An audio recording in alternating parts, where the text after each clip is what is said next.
Sadri Bible वचन। ख्रीस्त में मेरे अति प्रिय भाइयों एवं बहनों, हम आज प्रभु यीशु के यरूशलेम प्रवेश की स्मृति मनाएं, जिससे प्रभु हमारे जीवन को अपने प्रेम से भर दें। हम ये जानते हैं कि यीशु के स्वागत के समय उनको यरूशलेम में राजा का सम्मान दिया गया था।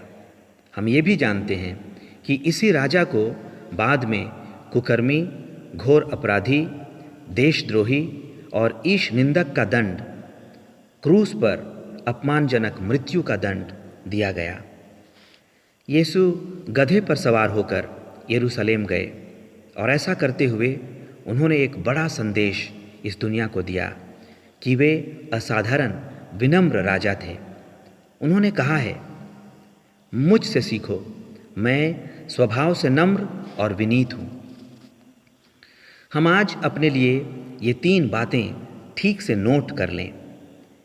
पहला, यीशु का राजकीय होना सिंहासनों पर बैठने के लिए नहीं था, वरन अपने चेलों के पैर धोने जैसे सेवा के लिए था। यीशु के अनुयायी के रूप में मुझे ये पूछना चाहिए कि क्या मेरा जीवन सेवा के लिए ही है? यीशु ने ये भी अपने जीवन में प्रकट किया कि वह इस दुनिया में हमें ये बताने नहीं आए थे कि हम सब कितने पापी हैं, वरन वे इसलिए आए थे कि वे हमें माफ़ करें। मुझे ये सोचना पड़ेगा कि ख्रिस्तीय रूप में दूसरों को माफ़ करने के मामले में मैं कितना तत्पर रहता हूँ। ये भी सच है कि यीशु हमें ज़बरदस्ती अपने अनुयायी बनाने नहीं आए, लेकिन अपने पास इसलिए बुलाया कि उनके व्यक्तित्व के प्रभाव से हमारा जीवन चले और चलता रहे और उनके मनोभावों से हम संचालित होते रहें। आज मेरा जीवन कैसे संचालित हो रहा है? ख्रीस्त के मनोभावों से? ये सवाल भी प्रासंगिक है।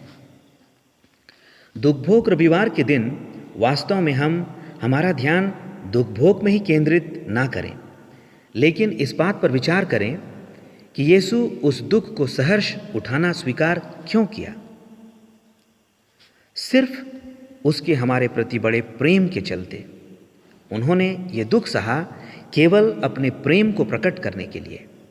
उन्होंने कहा है, इससे बड़ा किसी का प्रेम नहीं कि कोई अपने मित्रों के लिए अपने प्राण अर्पित करे।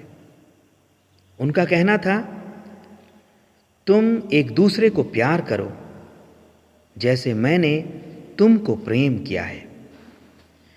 और अपने शिष्यों को सिखाते रहे, जो मेरा अनुसरण करना चाहता है वह आत्मत्याग करे और अपना क्रूस उठाकर मेरे पीछे हो ले। मेरे प्रिय भाइयों और बहनों, हम याद रखें कि प्रभु यीशु के मुक्तिदायी बलिदान के बिना हमारे स्वयं के पुण्य कार्य ज़्यादा महत्व के नहीं होंगे। हम ये जान लें कि यीशु के क्रूस बलिदान से ही हम मनुष्यों को ईश्वर की दया और क्षमा प्राप्त हुई है, जिसे हम प्रत्येक मिस्सा बलिदान में शामिल होकर मनाते हैं। काश हम सभी इस सच्चाई को अपने जीवन में गहराई से समझ जाते कि यीशु के जीवन, दुखभोग, मरण और पुनरुत्थान के रहस्यों के कारण और उनके मनन करने से ही हम धर्मी गिने जाते हैं। प्रभु यीशु आप प्रत्येक को इस पुण्य सप्ताह के दौरान, जिसमें हम प्रवेश कर चुके हैं, अपनी कृपाओं से अनुग्रहित करें और पास्का पर्व की खुशी की ओर ले जाएं। आमीन।